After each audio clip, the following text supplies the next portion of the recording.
Smart Bangladesh এবার এক দফা শেখ হাসিনাকে কবরস্থানে পাঠাতে হবে। পালাবো না। কোথায় পালাবো? পালাবো না, প্রয়োজনে ফখরুল সাহেবের বাসায় গিয়ে উঠবো। খেলা হবে। ওবায়দুল কাদের কখনো খেলতে চেয়েছেন, কখনো পালাবেন না বলে অঙ্গীকার করেছেন, আবার কখনো তার দলের সভাপতি সাবেক প্রধানমন্ত্রী শেখ হাসিনাকে কবরস্থানে পাঠাতেও তিনি দ্বিধা করেননি। সবশেষ বিএনপি নেতা মির্জা ফখরুলের বাসায় আশ্রয় নেওয়ার ইচ্ছাও প্রকাশ করেছেন। পালাবো না। কোথায় পালাবো? পালাবো না, প্রয়োজনে ফখরুল সাহেবের বাসায় গিয়ে উঠবো। তবে কাদের খেলতে খুব পছন্দ করতেন, আর অপছন্দ করারও কোনো কারণ নেই। ছোট থেকে বড় খেলা পছন্দ করেন না এমন মানুষ খুঁজে পাওয়া দুষ্কর। তাই তো খেলা পাগল এই মানুষটি রাজনীতির মঞ্চেও খেলা হবে বলে গলা ফাটাতেন। খেলা হবে। তবে কখন কি খেলা সেটি তিনি কখনো পরিষ্কার করেননি। শুধু তাই নয়, খেলতে গিয়ে মঞ্চ ভেঙেও পড়েছেন আওয়ামী লীগের এই নেতা।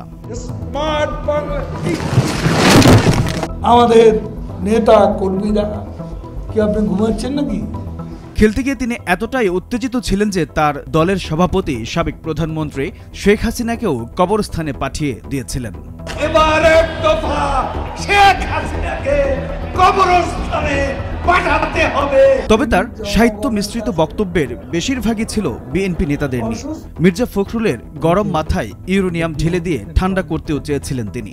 ফখরুল মইনুর মাথায় রাশিয়ার ইউরেনিয়াম ঢেলে দেব। বিএনপির উল্টাপাল্টা আচরণে অন্তরে জ্বালা ধরত ওবায়দুল কাদেরের।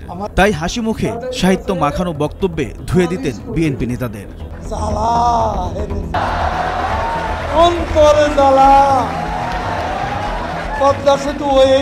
শুধু তাই নয়, তার মন্ত্রণালয়ের মাসুদের অপকর্মেও কাদেরের অন্তর্জ্বালা বেড়ে যায়। তাই তো মাসুদকে জনসম্মুখেই পথ বাতলে দিয়েছিলেন ভালো হওয়ার।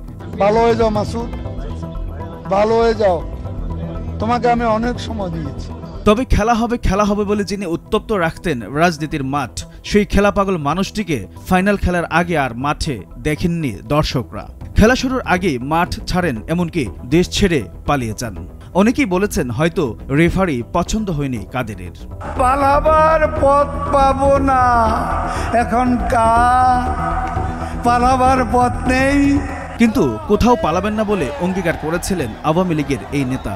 তার ইচ্ছা ছিল ফখরুলের বাসায় বেড়ানোর, তাই তো স্বেচ্ছায় দাওয়াত নিয়েছিলেন ফখরুলের বাসায়।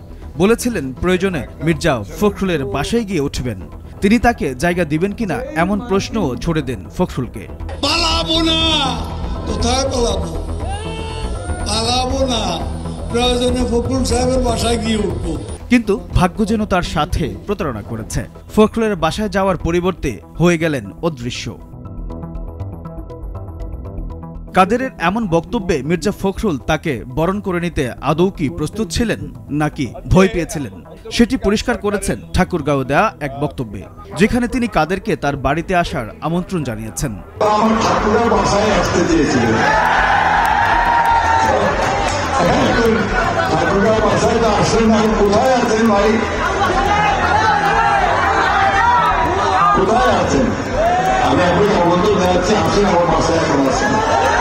ফখরুলের এই আমন্ত্রণে কাদের কি সাড়া দিবেন?